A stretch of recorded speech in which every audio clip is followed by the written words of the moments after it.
Doctor ortho Ayurvedic oil and capsule. अब दर्द भी घुटने टेकेगा। 2 चुनावी राज्यों केरल और तमिलनाडु के दौरे पर पीएम मोदी केरल में तिरुवनंतपुरम में किया रोड शो और 4 ट्रेनों को दिखाई हरी झंडी। वहीं तमिलनाडु के मधुरंतकम में एनडीए के चुनाव अभियान की शुरुआत करते हुए कहा, तमिलनाडु डीएमके के कुशासन से आजादी चाहता है।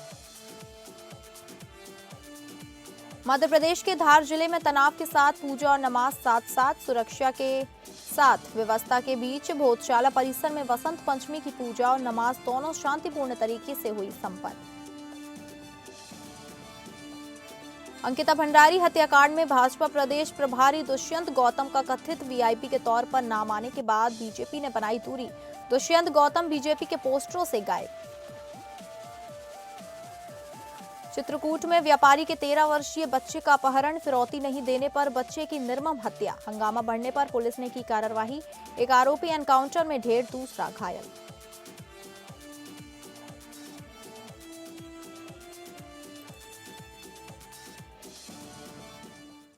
नमस्कार, आप सभी का स्वागत है और मैं हूं आपके साथ अंकिता सिंह। बुलेटिन की शुरुआत करेंगे जहां प्रधानमंत्री नरेंद्र मोदी आज चुनावी राज्य केरल और तमिलनाडु के दौरे पर रहे, जहां उन्होंने कई विकासात्मक परियोजनाओं का उद्घाटन और शिलान्यास किया। केरल और तमिलनाडु का ये दौरा भारतीय जनता पार्टी के लिए दक्षिण भारत में अपनी राजनीतिक मजबूती बढ़ाने की दिशा में अहम माना जा रहा है। तिरुवनंतपुरम में पीएम मोदी ने 1.5 किमी का रोड शो किया। पीएम मोदी ने केरल दौरे में अमृत भारत ट्रेनों सहित कई विकास परियोजनाओं का उद्घाटन किया। पीएम मोदी ने स्वनिधि क्रेडिट कार्ड लॉन्च किया, लाभार्थियों को लोन और क्रेडिट कार्ड बांटे। पीएम मोदी ने कहा कि विकसित भारत के लिए प्रतिबद्ध है। आज से केरल में रेल कनेक्टिविटी मजबूत हुई। तिरुवनंतपुरम को देश का स्टार्ट हब बनाने की पहल हुई। केंद्र की योजनाओं का लाभ केरल के लोगों को भी मिला। पीएम मोदी ने तिरुवनंतपुरम में 55 मिनट की स्पीच में कहा, केरल में मुझे नई उम्मीद दिख रही है। आपका जोश यह विश्वास दिलाता है कि अब केरल में बदलाव होकर रहेगा। उन्होंने कहा, 1987 में पहली बार अहमदाबाद में नगर निगम में जीत हासिल की, वैसे ही आज बीजेपी ने तिरुवनंतपुरम में हासिल की। यहां से केरल में भाजपा की नींव पड़ गई है। मैं आपको कांग्रेस से भी सावधान करने आया हूं। कांग्रेस के पास विकास का कोई एजेंडा नहीं है। कांग्रेस आज माओवादियों से ज्यादा कम्युनिस्ट और मुस्लिम लीग से भी ज्यादा कम्युनल हो गई है। इसलिए देश में आज कांग्रेस को एमएमसी यानी मुस्लिम लीगी माओवादी कांग्रेस कहा जा रहा है। इसलिए आपको कांग्रेस से भी बहुत सतर्क रहना है। इसकी इस पवित्र धरती को कांग्रेस के मुस्लिम लीगी एजेंडे से हमें मिलकर के इस पवित्र भूमि को बचाना है। मध्य प्रदेश के धार जिले में स्थित विवादित भोजशाला परिसर में इस बार बसंत पंचमी और शुक्रवार का एक ही दिन पड़ने से तनाव जैसी स्थिति बन गई थी। हालांकि सुप्रीम कोर्ट ने समय और स्थान के बंटवारे का एक विशेष फॉर्मूला तय कर शांतिपूर्ण समाधान निकाल लिया। आज कड़ी सुरक्षा के बीच मौके पर बसंत पंचमी की पूजा और नमाज दोनों संपन्न हुआ। मध्य प्रदेश के धार स्थित विवादित धार्मिक स्थल भोजशाला में बसंत पंचमी पर विशेष व्यवस्था की गई। सूर्योदय के साथ हिंदू पक्ष ने पूजा शुरू की, जबकि दोपहर 1 से 3 बजे तक जुमे की नमाज अदा की गई। सुप्रीम कोर्ट ने गुरुवार को एक अहम फैसला सुनाते हुए पूजा और नमाज के लिए समय निर्धारित किया था। चीफ जस्टिस सूर्यकांत की अध्यक्षता वाली बेंच ने आदेश दिया कि हिंदू समुदाय को सूर्योदय से सूर्यास्त तक पूजा करने की अनुमति होगी, जबकि मुस्लिम समुदाय के लोग दोपहर 1 बजे से 3 बजे के बीच नमाज अदा कर सकेंगे। कानून व्यवस्था बनाए रखने के लिए स्थानीय पुलिस के साथ सीआरपीएफ और रैपिड एक्शन फोर्स के 8000 से ज्यादा जवान तैनात किए गए। इलाके की निगरानी ड्रोन और एआई तकनीक से की गई। ट्रेनिंग कर रहे हैं। इसके अलावा इस परिसर को भी 6 सेक्टर्स में डिवाइड करके यहाँ पर लगातार पुलिस फोर्स मौजूद है और सुरक्षा के उपाय किए जा रहे हैं और इसमें हम लोग ड्रोन और सीसीटीवी कैमरे के माध्यम से भी पूरे शहर पर नजर रखे हुए हैं और शांतिपूर्वक ये त्योहार नमाज के लिए कोई स्थान तय हुआ? नमाज के लिए सुप्रीम कोर्ट के निर्देशानुसार जो व्यवस्थाएं की गई हैं वो दोनों पक्षों को वो विकल्प बताए गए हैं, उसके अनुसार कंप्लायंस कराया जाए। अंकिता भंडारी हत्याकांड प्रकरण में वीआईपी के तौर पर कथित नाम आया भाजपा प्रदेश प्रभारी दुष्यंत गौतम को लेकर प्रदेश भाजपा अब सतर्क होने लगी है। प्रदेश में हो रहे भाजपा नेताओं के विरोध के बाद संगठन ने प्रभारी दुष्यंत गौतम से दूरियां बनानी शुरू कर दी हैं। कई कार्यक्रमों से प्रदेश प्रभारी नदारद दिखाई दिए, तो वहीं अब नए पोस्टरों में प्रभारी दुष्यंत गौतम की फोटो नहीं लगाई गई, जबकि पुराने हर पोस्टरों में दुष्यंत गौतम की फोटो है। इस मामले पर भाजपा प्रदेश महामंत्री दीप्ति रावत का कहना है कि भाजपा के नए राष्ट्रीय अध्यक्ष बनने के बाद नई टीम बन रही है, जिसके चलते कई प्रदेशों में प्रदेश प्रभारी की फोटो लगाई गई है, कई प्रदेशों में नहीं लगाई गई है। उधर इस पूरे मामले पर कांग्रेस ने बीजेपी को आड़े हाथों लिया। प्रदेश प्रवक्ता प्रतिमा सिंह ने कहा कि बीजेपी संगठन ने यह मान लिया है कि अंकिता भंडारी मर्डर केस में जो वीआईपी का नाम सामने आया था वह दुष्यंत गौतम है। माना जा रहा है कि प्रदेश प्रभारी से भाजपा की यह दूरियां साफ संकेत दे रही हैं कि आने वाले दिनों में दुष्यंत गौतम को प्रदेश प्रभारी के पद से हटा सकती है।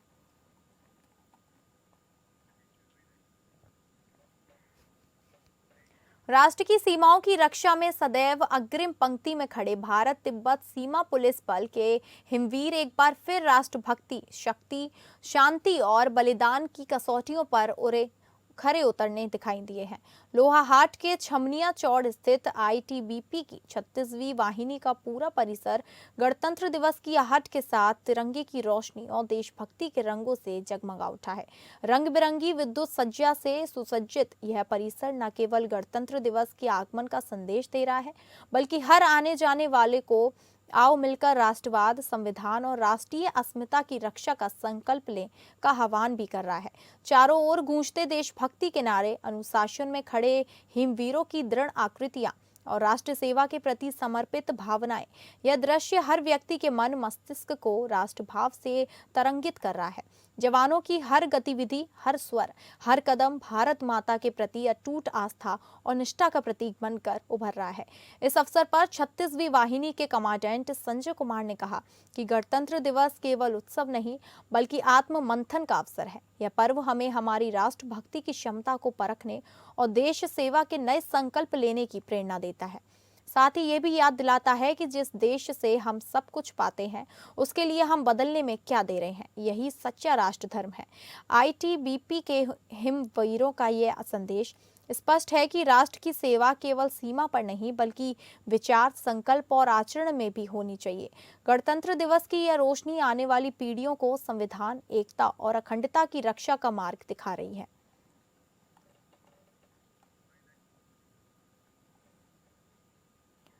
उत्तराखंड का नाम राष्ट्रीय स्तर पर रोशन करने वाली एक प्रेरणादायी कहानी देहरादून जनपद के सहसपुर ब्लॉक की ग्राम पंचायत शंकरपुर निवासी संतोषी सोलंकी की है, जिन्होंने सीमित संसाधनों के बावजूद राष्ट्रीय ग्रामीण आजीविका मिशन से जुड़कर आत्मनिर्भरता की एक नई मिसाल कायम की है। आज संतोषी सोलंकी एक सफल उद्यमी और लखपति दीदी के रूप में पहचान बन चुकी हैं और 26 जनवरी 2026 को नई दिल्ली के कर्तव्य पथ पर आयोजित 77वीं गणतंत्र दिवस परेड में विशेष अतिथि के रूप में प्रतिभाग कर प्रदेश का गौरव बढ़ाएंगी। भारत सरकार द्वारा 77वीं गणतंत्र दिवस परेड के लिए देश भर से अपने अपने क्षेत्रों में उत्कृष्ट कार्य करने वाले किसानों, खिलाड़ियों, महिला स्वयं सहायता समूह सदस्यों, स्टार्टअप उद्यमियों एवं विभिन्न सरकारी योजनाओं के लाभार्थियों को आमंत्रित किया गया है। इसी क्रम में उत्तराखंड राज्य से देहरादून जनपद की संतोषी सोलंकी का चयन लखपति दीदी के रूप में किया गया, जो परेड में सहभागिता के साथ साथ अपनी सफलता की प्रेरणादायी यात्रा भी साझा करेंगी। संतोषी सोलंकी आज न केवल आर्थिक रूप से आत्मनिर्भर हैं, बल्कि वे ग्रामीण महिलाओं के लिए प्रेरणा का सशक्त माध्यम भी बन चुकी हैं। उन्होंने अब तक अपने गांव एवं आसपास की 250 से अधिक महिलाओं को विभिन्न उद्यमों के लिए प्रेरित एवं प्रोत्साहित किया है। वर्ष 2018 में संतोषी सोलंकी ने सेलाकुई में राष्ट्रीय ग्रामीण आजीविका मिशन के अंतर्गत स्वयं सहायता समूह से जुड़कर प्रिंटिंग प्रेस व्यवसाय की शुरुआत की।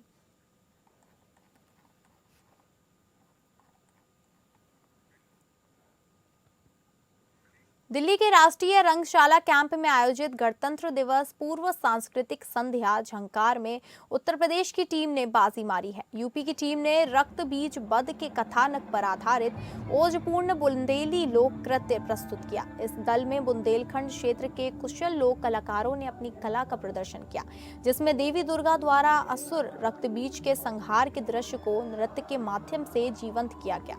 15 राज्यों के बीच हुई इस कड़ी प्रतिस्पर्धा में उत्तर प्रदेश ने प्रथम स्थान प्राप्त कर स्वर्ण पदक जीता।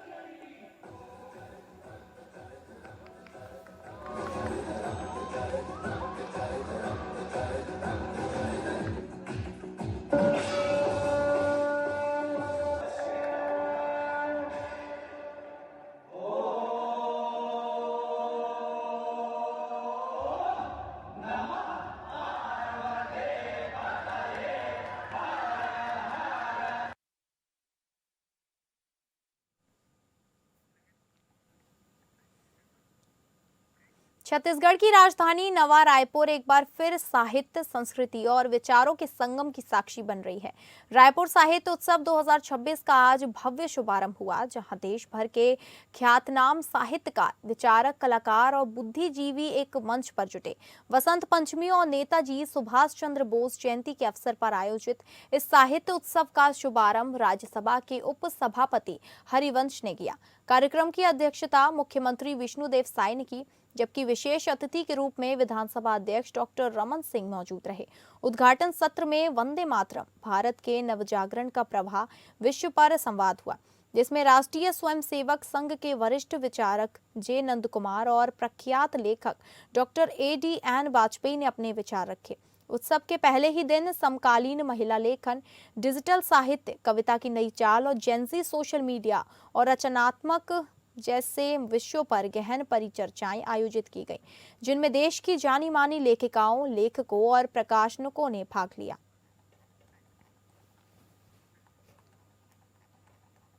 तो वक्त हो चला एक छोटे से ब्रेक का, जहां चित्रकूट जिले में मासूम बच्चे के अपहरण और हत्या के आरोपी कल्लू को पुलिस मुठभेड़ में ढेर कर दिया गया है।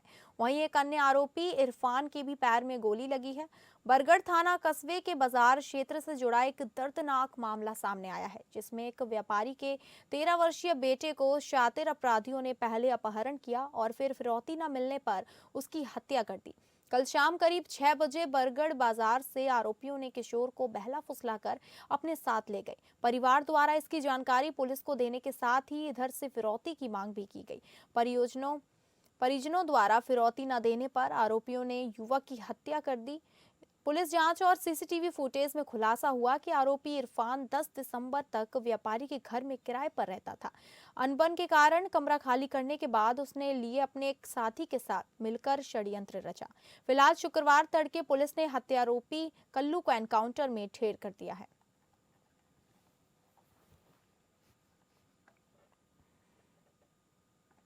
बिजनौर में चांदपुर रोड पर स्थित वक्फ बोर्ड की संपत्ति का प्रकरण अब गरमाता जा रहा है। जिलाधिकारी ने सख्त रुख अपनाते हुए वक्फ संपत्ति की जांच कर अवैध निर्माण पर कब्जा कर रहे दोषियों पर कार्रवाई करने की बात कही। 2 दिन पहले एक व्यक्ति ने SDM से शिकायत की थी, जिसके चलते अधिकारियों ने वक्फ की संपत्ति पर चल रहे अवैध निर्माण को रुकवा दिया। बिजनौर शहर के चांदपुर रोड मौजा फरीदपुर में वक्फ बोर्ड की संपत्ति है। इस वक्फ संपत्ति पर लखनऊ के वक्फ बोर्ड में मुकदमा विचाराधीन है। 2 दिन पहले इस वक्फ बोर्ड की संपत्ति को कब्जाने के लिए अवैध निर्माण किया जा रहा था। शिकायत होने पर अधिकारियों ने निर्माण कार्य रुकवा दिया। जिलाधिकारी ने कड़ा रुख अपनाते हुए मीडिया को बताया कि वक्फ बोर्ड की संपत्ति की गहनता से जांच की जाएगी। वक्फ बोर्ड की संपत्ति पर अवैध निर्माण कर रहे दोषियों पर कार्रवाई की जाएगी।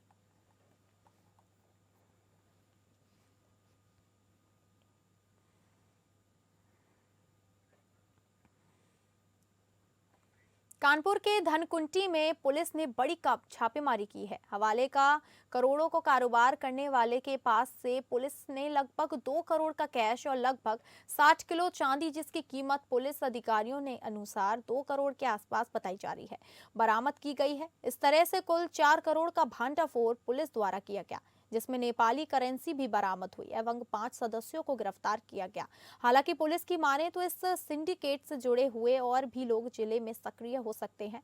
पुलिस को लंबे समय से सूचना प्राप्त हो रही थी, जिस पर पुलिस द्वारा छापेमारी की गई।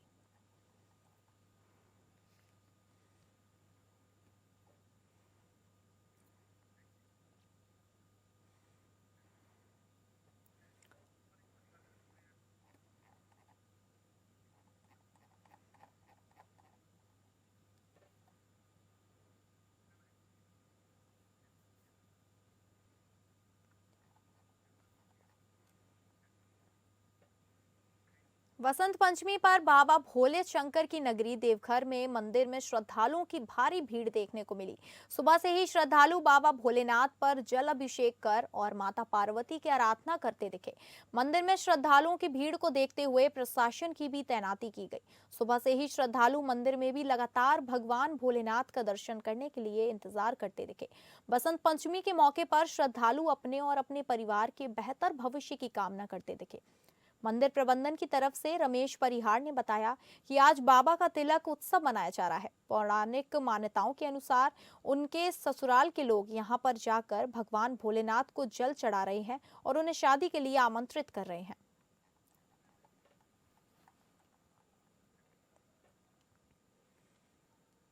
राजधानी रांची में आज वसंत पंचमी के दिन कला और ज्ञान की देवी मां सरस्वती की पूजा अर्चना में लीन भक्तों को सुबह से ही पंडालों में प्रवेश करते देखा जा रहा है। इस बीच हरमू स्थित एक पंडाल में भी मां सरस्वती की भव्य प्रतिमा स्थापित की गई, जिसे देखने के लिए काफी हर्षोल्लास के साथ लोग पहुंच रहे हैं। तो वहीं पंडाल परिसर पहुंचकर हमारी संवाददाता तृप्ति सिंह ने भी भक्तिपूर्ण माहौल का जायजा लिया। के हरमू में भी बड़ी भव्य तरीके से मां सरस्वती की पूजा अर्चना की जा रही है। कला की देवी की मूर्ति का स्थापना किया गया है। पूजा इस वक्त जारी है। सुबह से ही लगातार यहाँ पर पूजा की जा रही है। श्रद्धालुओं को यहाँ पर काफी भीड़ में देखा जा रहा है और कितने भव्य तरीके से हरमू में ये त्योहार मनाया जा रहा है। मां सरस्वती की पूजा कितने भव्य तरीके से की जा रही है। श्रद्धालुओं की जहाँ पर लगातार आपको यहाँ पर भीड़ नजर आ रही होगी। ये पूजा सुबह से ही चल रही है। अपने अपने तरीके से पूजा की जाती है। यहाँ पर कला की देवी की बात करें यानी कि माँ सरस्वती की, तो ये मूर्ति आपको नजर आ रहा होगा। ये जो माँ सरस्वती की मूर्ति है, इसके साथ यहाँ पर जो पंडाल आपको देख रहे होंगे, तो पंडाल ये काफी खूबसूरत नजर आ रहा है। काफी अनोखा यहाँ हरमू में ये पंडाल इस बार बना है। इस पंडाल की खूबसूरती की बात करें तो यहाँ नजारा अगर आप देख रहे होंगे तो सबसे पहले आपको बता दें, जो कला की देवी है, शिक्षा ज्ञान की देवी है मां सरस्वती, इनकी भव्य मूर्ति स्थापित कर दी गई है। इसके अलावा यहाँ पर और भी कुछ खास नजर आ रहा है पंडाल में, लेकिन यहाँ पर जो पूजा अर्चना की जा रही है, अगर पंडाल की तरफ हम बात करेंगे तो पंडाल में यहाँ तमाम तस्वीरें आपको नजर आ रही होगी। माँ पार्वती, शिव जी की तस्वीर और माँ की अनेकों रूप की ये तस्वीरें। अब दूसरी लाइन पर अगर आप देख रहे होंगे तो देवी दुर्गा, लक्ष्मी, सरस्वती और माता रानी की जितनी भी जितने भी अवतार हैं, उन तस्वीरों को यहाँ पर रखा गया है। कितनी खूबसूरत तरीके से ये पंडाल बनाया गया आप देख सकते हैं। इसके अलावा मोर यहाँ पर है और यानी कि यहाँ पर अगर हिंदुओं के धर्म की बात करें तो हिंदुओं के धर्म के अनुसार जो जितनी भी देवी देवताएं हैं, उन सभी देवी देवताओं की खास रूप को यहाँ पर सजाया गया है। ये श्रद्धालुओं को यहाँ पर खूबसूरती दिखाने के लिए किस तरीके से लाइट्स और तरह तरह के अम्ब्रेले डेकोरेशंस के आइटम नजर आ रहे हैं, जो कि रात में खास तौर पर रात में शाम में नजारा खूबसूरत देखने को मिलेगा। इसके अलावा यहाँ पर चंदेलियन है और काफी बड़े एरिया में ये मां सरस्वती की पूजा अर्चना की जा रही है और लगातार पूजा चल रहा है। यहाँ पर सुबह से ही पूजा अर्चना की जा रही है और लोगों में खासा उत्साह भी देखने को मिल रहा है। फिलहाल हमारे सहयोगी दीपक के साथ एपीएन न्यूज से मैं तृप्ति राज्य से नमस्कार। तो फिलहाल इस बुलेटिन में इतना ही। नमस्कार।